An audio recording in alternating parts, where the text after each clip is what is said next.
اگر آپ یہ سمجھتے ہیں کہ قرآن صرف اور صرف ثواب کمانے کے لیے نازل کیا گیا ہے تو یہ آپ کی خام خیالی ہے۔ اگر کسی کو ثواب کمانا ہو تو وہ کسی دوسرے بھائی کی مدد کر سکتا ہے، یا کسی غریب کی مدد کر سکتا ہے، یا ثواب کمانے کے دیگر بہت سے راستے ہیں، ان میں سے کوئی اپنا سکتا ہے، لیکن قرآن کو صرف اور صرف ثواب کمانے کا ذریعہ سمجھنا اور اس کا مقصد ثواب کمانا سمجھنا یہ ایک نہایت ہی غلط بات ہے۔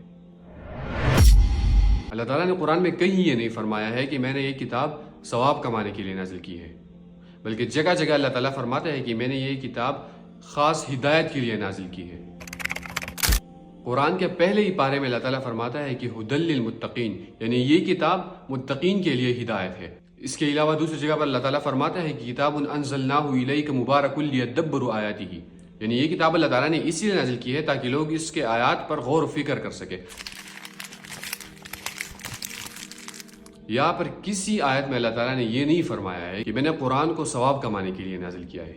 یہ ایک الگ بات ہے کہ قرآن پڑھنے سے ثواب ملتا ہے، لیکن ثواب کمانے کو قرآن کا مقصد سمجھنا یہ ایک خام خیالی ہے۔ امام غزالی فرماتے ہیں کہ تدبر کے بغیر جو تلاوت ہوتی ہے وہ صرف اور صرف زبان کی حرکت ہے۔ اسی طرح دیگر علماء جیسے کہ ابن القیم رحمۃ اللہ علیہ فرماتے ہیں کہ قرآن انقلاب کا کتاب ہے۔ قرآن ہماری زندگی بدلنے اور ہمارے عدالتوں پر راج کرنے کے لیے آیا ہے۔ یہ صرف اور صرف پڑھنے کے لیے نہیں آیا ہے، نہ ہی صرف صفحے بدلنے کے لیے آیا ہے۔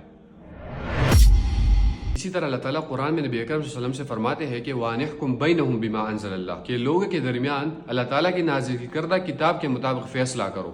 تو ان باتوں سے صاف واضح ہوتا ہے کہ قرآن فیصلے کا کتاب ہے، قرآن پڑھنے کا کتاب نہیں ہے، قرآن سمجھنے کا کتاب ہے۔ اور اب اس کے بعد ہم قرآن کو نہ سمجھنے والوں کے احوال کے بارے میں بات کریں گے۔